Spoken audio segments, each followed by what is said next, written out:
Welcome to my YouTube channel let's study with परले। तो student, आज का जो टॉपिक है वो है ब्रेन। इंटरेस्टिंग और इम्पोर्टेंट टॉपिक है, इसलिए बच्चों इस क्लास को आपको एंड तक देखना है। देखिए बच्चों, मैंने आपको बताया था हमारी बॉडी में टोटल कितने ऑर्गन होते हैं, 79 ऑर्गन होते हैं, जिसमें से ब्रेन यानी मस्तिष्क भी एक ऑर्गन है। और ये हमारी बॉडी का क्या है, इम्पोर्टेंट पार्ट यानी महत्वपूर्ण भाग है। इंपोर्टेंट पार्ट यानी महत्वपूर्ण क्या है, भाग है। क्लियर? ठीक है। इसके अलावा देखिए ये सीएनएस जो कि नर्वस सिस्टम का टाइप है, जिसको बोलते हैं सेंट्रल नर्वस सिस्टम। क्या बोलते हैं बच्चों? सेंट्रल नर्वस सिस्टम यानी केंद्रीय तंत्रिका तंत्र का भाग है। आप सोच रहे होंगे क्या सीएनएस के और भी पार्ट है? यस बच्चों, सीएनएस के कितने पार्ट होते हैं? 2 पार्ट होते हैं। देखिए कौन कौन से हैं। एक तो बच्चों इसका है ब्रेन और एक है स्पाइनल कोड यानी मेरु रज्जु। क्लियर? हम इस क्लास में ब्रेन के बारे में क्या करेंगे, क्लियर करेंगे। देखिए बच्चों, ब्रेन आप सोच रहे होंगे कि कैसा दिखाई देता है।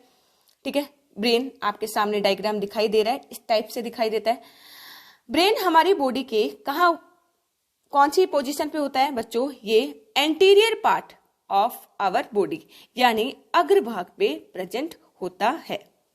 क्लियर? हमारी बॉडी वेट का कितना होता है? ये 2% होता है इसका वेट। मेल में जो इसका वेट होता है वो कितना होता है? 1400 ग्राम्स। कितना होता है? 1400 ग्राम्स। वही फीमेल में इसका जो वेट होता है यानी मादा में जो इसका वेट होता है वो 1350 ग्राम्स। कई मेल चाइल्ड बच्चे खुश हो रहे होंगे कि हमारे अंदर तो 1400 ग्राम का यानी 1400 ग्राम्स का, और लड़कियों में इतना कम। बच्चों, वेट से आपका ब्रेन का आईक्यू लेवल डिपेंड नहीं करता, आप उसका यूज कितना करते हैं। आपने सुना होगा जो एल्बर्ट आइंस्टीन, आपको पता ही है कितना अच्छा आईक्यू लेवल था उनका, तो 1280 ग्राम्स का था। तो क्या वो वीक थे? नहीं बच्चों, वो तो बहुत इंटेलिजेंट थे। आप किसी भी चीज को प्रैक्टिस कीजिए, कोई भी टॉपिक आप 12 टाइम्स पढ़िए तो आपकी क्या डेवलप हो जाएगी, सेल्स डेवलप हो जाएगी। क्लियर? देखिए ब्रेन जो होता है क्या करता है हमारी बॉडी में, कंट्रोल क्या करता है, कंट्रोल एंड किसका काम करता है, कोऑर्डिनेशन का क्या करता है, काम करता है। यानी नियंत्रण और समन्वय का काम कौन करता है? ब्रेन करता है। आप जानते हैं बच्चों, आपकी बॉडी में बहुत सारी क्या होती है, बायोलॉजिकल प्रोसेस होती है। बायोलॉजिकल प्रोसेस जैसे आप जानते हैं आपकी बॉडी में रेस्पिरेशन हो रहा है यानी श्वसन हो रहा है, और रेस्पिरेशन का काम आपको अच्छे से पता है कौन रोल करता है इसमें, लंग्स। वहीं आपने परिसंचरण पढ़ा होगा, सर्कुलेशन जैसा कि मैंने पढ़ाया था, हार्ट करता है। एक्सक्रीशन का काम कौन करती है बच्चों? किडनी करती है। यानी उत्सर्जन का काम कौन करता है? किडनी। मतलब सारे ऑर्गन अपना अपना काम बहुत अच्छे से कर रहे हैं, प्रॉपर वे से कर रहे हैं। रीजन भी है, क्यों? क्योंकि ब्रेन इसके ऊपर क्या करता है, पूरी कमांड करता है। ये प्राइम मिनिस्टर होता है सारे ऑर्गन का, इसलिए इन सब ऑर्गन को अपने अपने काम तरीके से करने होते हैं। अगर ब्रेन में कुछ हो गया, ब्रेन फंक्शन नहीं कर रहा, तो सारे जितने भी पार्ट्स होते हैं आपकी बॉडी में वो भी काम नहीं करेंगे। तो समझ में आ गया, कंट्रोल और कोऑर्डिनेशन का काम यानी नियंत्रण और समन्वय का काम कौन करता है बच्चों? ब्रेन करता है। कंट्रोल एंड कोऑर्डिनेशन का काम कौन करता है बच्चों? ब्रेन करता है। आ गई बात समझ में? अब देखिए इतना इंपॉर्टेंट काम, इतना इंपॉर्टेंट फंक्शन है, तो इसलिए प्रोटेक्शन तो चाहिए बच्चों इसको। तो देखिए नेचर ने इसको एक बॉक्स दे दिया कि आप इसके अंदर बंद रहें। तो वो बॉक्स का नाम क्या है? Cranial box. जो कितनी बोन्स का बना होता है बच्चों? वो 8 बोन्स का क्या होता है, बना हुआ होता है, जिसे आप स्कल कहना पसंद करते हैं। यानी खोपड़ी सुना होगा आपने, वही है ये क्रेनियल बॉक्स। एक्सटर्नल प्रोटेक्शन तो मिल गया, अब इसको इंटरनल प्रोटेक्शन भी तो चाहिए। जैसे हार्ट को भी तो मिला था पेरिकार्डियम, याद कीजिए। लंग्स को प्लूरा बताया था मैंने, किडनी में पेरिटोनियम बताया था। वैसे ही बच्चों इसके अंदर भी चारों तरफ की जो कवरिंग होती है वो, उसको हम क्या बोलते हैं बच्चों? उसको मेनिंजाइटिस बोलते हैं, मेनिंजियस बोलते हैं। देखिए क्या बोलते हैं, मेनिंजियस बोलते हैं। ये 3 लेयर की कवरिंग होती है, ड्यूरा मैटर, पाया मैटर, अरेकनॉइड। ठीक है, आप आगे पढ़ेंगे। अगर इसमें डैमेज हो जाएगी तो मेनिंजाइटिस डिजीज हो जाती है, जिससे ब्रेन डेवलप नहीं हो पाता, जो हम डिजीज वाले चैप्टर में कवर करेंगे। अब देखिए बच्चों इसके पार्ट्स हम देखते हैं कितने पार्ट्स होते हैं। बच्चों मेनली इसको कितने पार्ट्स में डिवाइड किया गया? 3 पार्ट्स में डिवाइड किया गया। कौन है? एक तो है फोर ब्रेन, नेक्स्ट है कौन सा? Mid brain, fore brain, mid brain and hind brain. कौन कौन से हो गए? Fore brain, mid brain, hind brain, यानी अग्र मस्तिष्क, अग्र मस्तिष्क। मध्य मस्तिष्क कौन सा है? मध्य मस्तिष्क। और कौन सा है? पश्चिम मस्तिष्क, ठीक है, पश्चिम मस्तिष्क। क्लियर? सबसे पहले हम पढ़ लेते हैं फोर ब्रेन के पार्ट। देखिए इनके भी पार्ट होते हैं, आप देखेंगे। फोर ब्रेन को अगेन कितने पार्ट्स में डिवाइड किया गया बच्चों? टू पार्ट्स में क्या किया? डिवाइड किया गया। एक है सेरेब्रम, सेरेब्रम। नेक्स्ट है डाईएनसेफेलोन, डाईएनसेफेलोन। क्लियर? इन डाईएनसेफेलोन के भी कितने पार्ट होते हैं? इस डाईएनसेफेलोन के 3 पार्ट होते हैं। कौन कौन सा? एक तो एपिथेलेमस, और एक होता है थैलेमस, और हाइपोथैलेमस, हाइपोथैलेमस। अब देखिए ऐसे ही मिड ब्रेन के भी क्या होते हैं बच्चों? पार्ट्स होते हैं। मिड ब्रेन के देखिए कौन कौन से पार्ट होते हैं? 2 पार्ट होते हैं इसके भी। एक तो क्या होता है? कॉर्पोरा, कॉर्पोरा क्वाड्रिजेमिना, क्वाड्रिजेमिना, ठीक है, कॉर्पोरा क्वाड्रिजेमिना। क्लियर? सेकेंड जो पार्ट है वो है सेरेब्रल पेडिन्यूलस, ठीक है, सेरेब्रल पेडिन्यूलस। क्लियर? ऐसे ही बच्चों हिंड ब्रेन के भी कितने पार्ट्स होते हैं बच्चों? हिंड ब्रेन के भी कितने पार्ट्स होते हैं? 3 पार्ट होते हैं। कौन कौन से? देखिए हिंड ब्रेन के, आप देखिए कि हिंड ब्रेन कहाँ होता है। अभी मैं आपको डायग्राम में आपको अच्छे से समझाऊंगी कि हिंड ब्रेन होता कहाँ है, ठीक है। देखिए एक तो होता है कौन सा? Cerebellum, cerebellum. एक होता है बच्चों कौन सा होता है? पोन्स। एक होता है मेडुला ऑब्लांगेटा, ठीक है। तो ये तो हो गए सारे ब्रेन के मैंने पार्ट। अब एक बार हम देख लेते हैं डायग्राम में कैसे दिखाई देते हैं। देखिए बच्चों ये वाला जो पार्ट होता है पूरा का पूरा क्या है? फोर ब्रेन है, जिसमें से सेरेब्रम जो पार्ट है ये ब्रेन का इंपॉर्टेंट पार्ट है, और ये ब्रेन का 80 से 85% पार्ट्स बनाता है, और ज्यादातर फंक्शन जो करता है बच्चों वो यही करता है, मैं आपको बता दूं, ठीक है। देखिए बच्चों ये 2 पार्ट से मिलकर बनता है, जिसको हम क्या बोलते हैं बच्चों? हेमीस्फीयर। क्या बोलते हैं? हेमीस्फीयर बोलते हैं। देखिए क्या बोलते हैं? हेमीस्फीयर।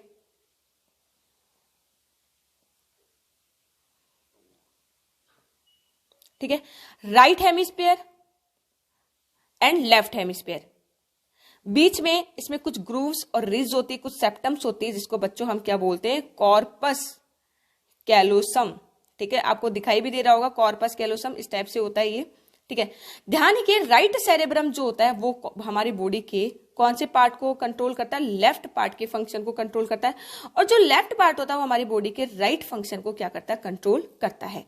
तो ये तो आपको समझ में आ गया होगा कि सेरेब्रम क्या है। इसका जो आउटर पार्ट होता है उसको हम सेरेब्रम कॉर्टेक्स बोलते हैं। क्या बोलते हैं बच्चों? सेरेब्रम कॉर्टेक्स बोलते हैं। और जो इसका इंटरनल पार्ट होता है उसको हम क्या बोलते हैं बच्चों? सेरेब्रम, सेरेब्रम क्या बोलते हैं? मेडुला बोलते हैं। इंटरनल वाला पार्ट कौन सा? सेरेब्रल, सेरेब्रम मेडुला कहते हैं। देखिए आउटर पार्ट जो कॉर्टेक्स वाला पार्ट होता है उसमें कौन सा मैटर फिल होता है? उसमें ग्रे मैटर यानी धूसर द्रव्य होता है। वहीं मेडुला में क्या होता है आपका? व्हाइट मैटर, कौन सा? यानी श्वेत द्रव क्या होता है? भरा हुआ होता है। अब देखिए हम फोर ब्रेन के यानी सेरेब्रम के फंक्शन पढ़ते हैं।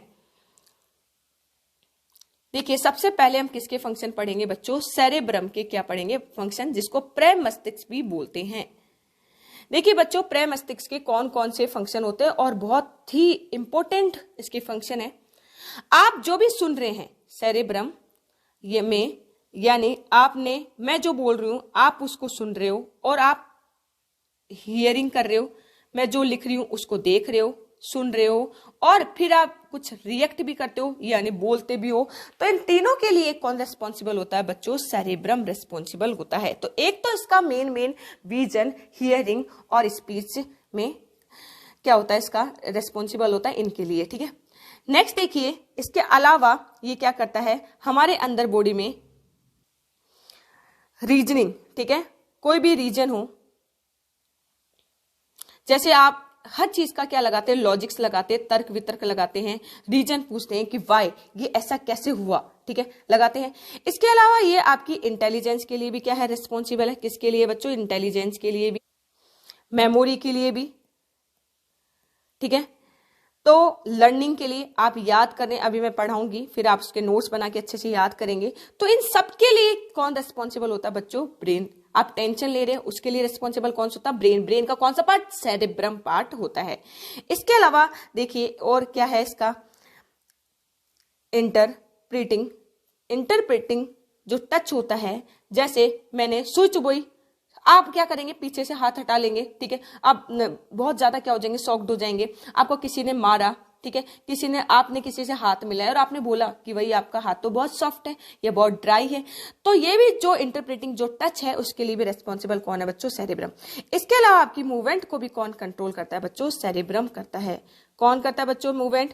आपने देखा होगा कि आप जितना चलना चाहते उतना ही चलते हैं। आपको स्कूल तक जाना है तो क्या आपके पाँव ऐसे थोड़ी कि स्कूल में रुकेंगे नहीं, आपके पाँव वहां रुक जाएंगे। तो मूवमेंट के कंट्रोल के लिए भी कौन बच्चों रेस्पॉन्सिबल होता है? सेरेब्रम रेस्पॉन्सिबल होता है। तो आई थिंक आपको ये बहुत अच्छे से समझ में आ गया होगा। चलिए अब हम पढ़ते हैं एपिथैलेमस। देखिए बच्चों, एपिथैलेमस, बस आपको इतना ध्यान रखना है कि एपिथैलेमस में एक ग्लैंड होती है जिसका नाम है पीनियल ग्लैंड।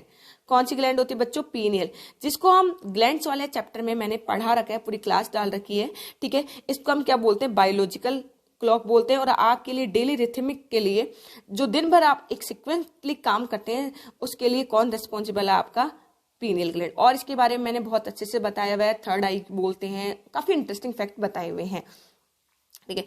इसके अलावा देखिए जो थैलेमस है, थैलेमस, थैलेमस जो बच्चों, ये जितने भी आपकी सेंसरी इंफॉर्मेशन है, सेंसरी इंफॉर्मेशन, यानी एनवायरमेंट में क्या हो रहा है, क्या एनवायरमेंट में गर्मी है, क्या एनवायरमेंट में सर्दी है, कोई गम का माहौल है, कोई खुशी का माहौल है, कोई आपको पीछे से धक्का तो नहीं मार रहा हो, जितने भी सेंसरी इंफॉर्मेशन है उसके लिए कौन रेस्पॉन्सिबल है बच्चों? थैलेमस रेस्पॉन्सिबल है। क्लियर? इसके अलावा आप जो भी कई बार आपने कोई भी न्यूज पढ़ी होगी, जैसे मेरा रिजल्ट बहुत अच्छा है, तो आप कितने खुश हो जाते हैं। तो बाहर की जितनी भी इंफॉर्मेशन है उसके लिए रेस्पॉन्सिबल भी कौन है? फीलिंग्स के लिए थैलेमस रेस्पॉन्सिबल है।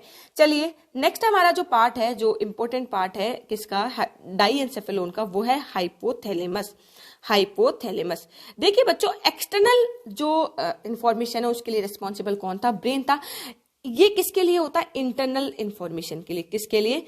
आंतरिक सूचनाओं के लिए कौन रेस्पॉन्सिबल है बच्चों? वो है आपका हाइपोथैलेमस। देखिए इसके अलावा आपको अंदर से, जैसे भूख लगी, खाना टाइम पे नहीं मिला, तो आप बोलते हो मम्मी मम्मी मुझे भूख लगी है, खाना दो, ठीक है। आपको क्या लग गई? प्यास लग गई, उसके लिए रेस्पॉन्सिबल कौन है? आपका हाइपोथैलेमस है, ठीक है। आपको किसी बात को लेकर गुस्सा आ रहा बहुत तगड़ा वाला, तो उसके लिए भी रेस्पॉन्सिबल कौन है? आपका हाइपोथैलेमस है, ठीक है। इसके लिए आपको किसी चीज के को देख के आपको डर लग रहा है, तो उसके लिए भी कौन रेस्पॉन्सिबल है बच्चों? आपका हाइपोथैलेमस है। तो भूख, प्यास, कोई फीलिंग्स, इसके अलावा सेक्सुअल जो रिस्पॉन्स होते हैं, सेक्सुअल रिस्पॉन्स, उसके लिए भी कौन रिस्पॉन्सिबल है बच्चों? आपका ब्रेन है, ठीक है, सेक्सुअल रिस्पॉन्स के लिए। तो देखिए हाइपोथैलेमस का इतना काम है, तो भूख प्यास के लिए कौन रिस्पॉन्सिबल है बच्चों? हाइपोथैलेमस रिस्पॉन्सिबल है, और कोई भी रिस्पॉन्सिबल नहीं है। चलिए नेक्स्ट हम पढ़ते हैं किसके बारे में? मिड ब्रेन के बारे में। मिड ब्रेन, मिड ब्रेन के मैंने 2 पार्ट्स बताए थे, बस आपको इसमें इतना पढ़ना है कि इसके अंदर कितने लोब्स होते हैं? टोटल 4 लोब्स होते हैं। इनको हम क्या बोलते हैं बच्चों? Superior lobes. क्या बोलते हैं? Superior lobe. और इनको क्या बोलते हैं बच्चों? Inferior lobe. तो सुपीरियर इन्फीरियर 2 लोब्स होते हैं, इसलिए इनको मिलाकर क्या बोला जाता है बच्चों? कॉर्पोरा। क्या बोला जाता है? कॉर्पोरा क्वाडी जेमिना, क्वाडी जेमिना। क्लियर?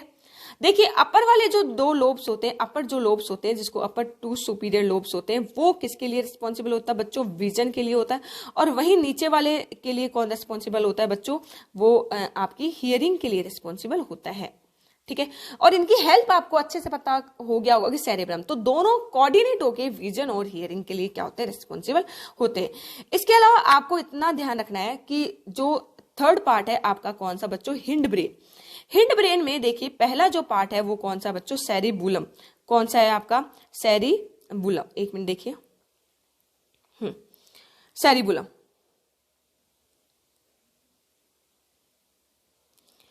सेरिबुलम।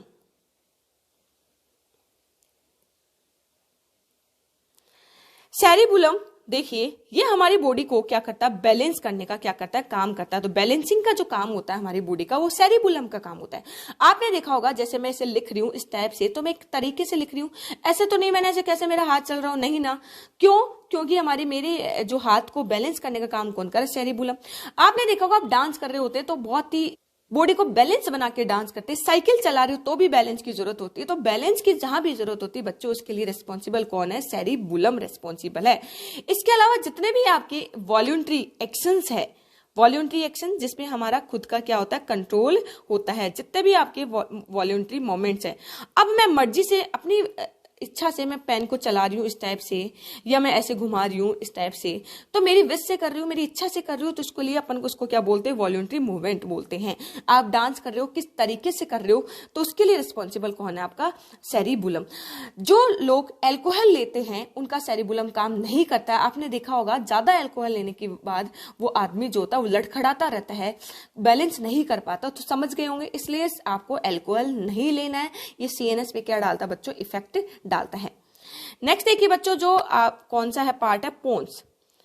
ये बच्चों हमारे सोने को क्या करता है, कंट्रोल करता है कि आप कितनी देर तक सो रहे हो, आपकी बॉडी को कितना रेस्ट चाहिए, उसके लिए रिस्पॉन्सिबल कौन होता है, पोन्स होता है। इसके अलावा यह न्यूमेटिक सेंटर, कौन सा सेंटर होता है बच्चों, न्यूमेटिक्स जो सेंटर होता है, यानी आपका जो श्वसन केंद्र होता है, ठीक है, क्या होता है, श्वसन केंद्र, ये कहाँ होता है बच्चों, पोन्स के पे ही होता है। तो जो ब्रीथिंग पैटर्न है, जो सांस लेने का जो भी पैटर्न है आपका, जैसे मैंने बताया था उसमें दो बताई थी, इंस्पिरेशन और एक्सपिरेशन। तो इंस्पिरेशन के लिए रिस्पॉन्सिबल कौन है बच्चों, पोन्स है।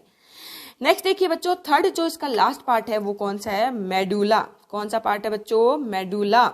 मेडुला देखिए सेरिबुलम क्या कर रहा था, वॉल्यूंटरी एक्शन को कंट्रोल कर रहा था बच्चों। ये इनवॉल्यूंटरी जो भी एक्शंस होते हैं जिसमें आपका कंट्रोल नहीं है, जैसे बीपी है, हार्ट बीट है, ठीक है, ठीक है। आप किसी भी चीज को क्या कर रहे हो, निगल रहे हो, ठीक है।